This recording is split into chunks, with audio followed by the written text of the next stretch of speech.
Hello everyone, welcome to our channel. I'm Arunashri. I'm thrilled to sharing my first lecture with you all. First of all, thank you for joining with me today. Don't forget to hit that subscribe button and turn on notification so you never miss out of any upcoming lectures and discussions. Let's move on to our topic, Introduction to Java. The Java programming language was introduced by James Gosling. Once upon a time, James Gosling and his team got a project in 1990s. That project will be introduced the software in an electronic devices and that will be operated by the remote controller by using any of programming languages so that the team will think which programming language is better to introduce in remote controller. At that time, they have only two languages, C and C++. They found a big disadvantages in C and C++, that is, they are programming dependent languages. To overcome that problem, they introduced a platform independent language called as a Java. Initially, we called that platform independent language as a OAK, but now we call it as a Java. Why they introduced two languages at the same time? I am talking about C and C++. C is a procedure-oriented languages. The name itself it says that it has a procedure, means it is a time-wasted language. So it only concentrated on a function and the code.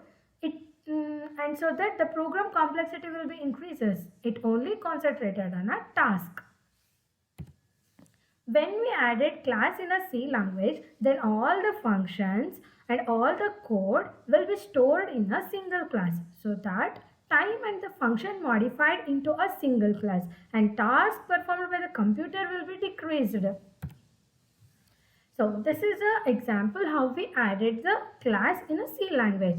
Then it will convert as a C++. Here is a difference that C without a class called as a C language. C with a class called as a C++.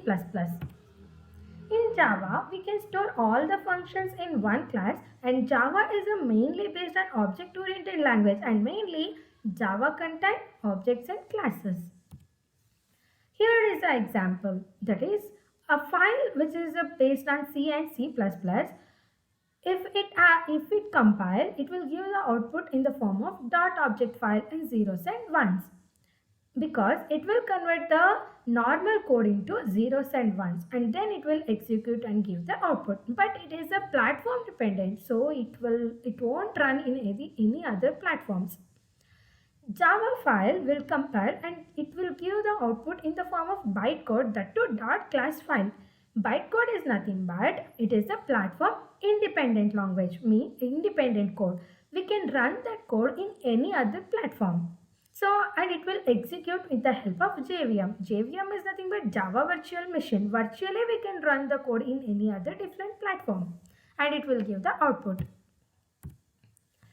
C and C++ are the platform dependent because when it will compile the code, it will give the output in the form of zeros and ones, and it will be a dependent to a specific PC. And Java can compile and give the intermediate symbol like bytecode, means it can run in any different platform. So we call it as a platform independent. While introducing the Java language, the people who are working with these languages are consuming more coffee. Hence, the first name of the language can be called as oak. So this you might understand. Java is the name of island. The coffee beans are come from that island, so they introduced the language name as a Java instead of oak. Instead of oak, they kept the language name as a Java because the island name is a Java, hence all the coffee beans have come from that island.